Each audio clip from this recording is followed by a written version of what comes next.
Hi everyone, I'm Jacob Z. Flores and I'm back for my second mini author reading promoting the release of Blood Tide, which is the second book of my paranormal series, the Warlock Brothers of Havenbridge.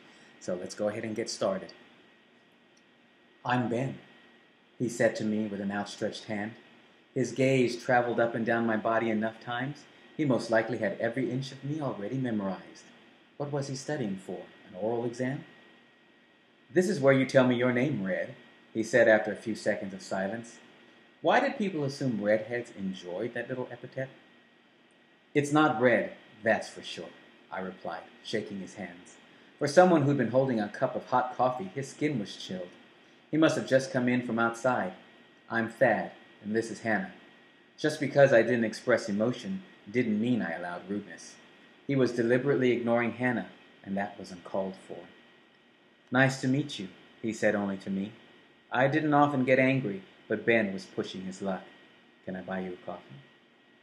The barista called out my order. I took it from the shelf and presented it to him. Or reimburse you for that one? His crooked smile seemed permanently etched on his lips. Well, I'm out of here, Hannah said. She stepped between Ben and me. Her previously angry glare had softened. She evidently still hoped for a future for us. I hope to see you around. That would be nice, I said, putting as much sentiment into the words as I could muster. I even gave her a hug. Call me, she said before tossing a sneer over her shoulder at Ben. After I nodded, she walked away. Someone has a crush on you, Ben stated. I stared after her and nodded. We dated briefly. Now why did I just tell him that? What happened? He leaned against the counter, grinning at me. Are you normally this rude? Strangers don't typically ask such personal questions. Not a stranger, he said with a shake of his head. I'm Ben. We've been introduced. He scooted around in his chair to gently rub his knee against my thigh. Ben was evidently looking to score. Too bad I wasn't going to take the field. What do you think you're doing?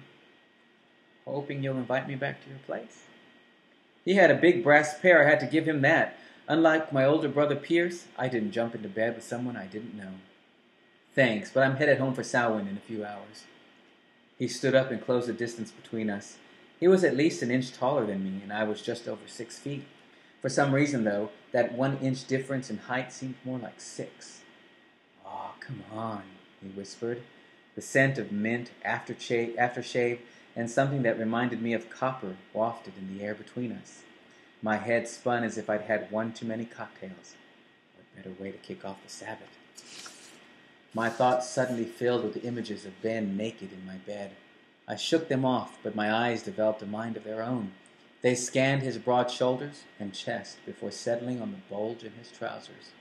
He could no doubt make my toes curl in mind-blowing orgasm. Okay, so that's the second reading. I'll see you all next time. Bye.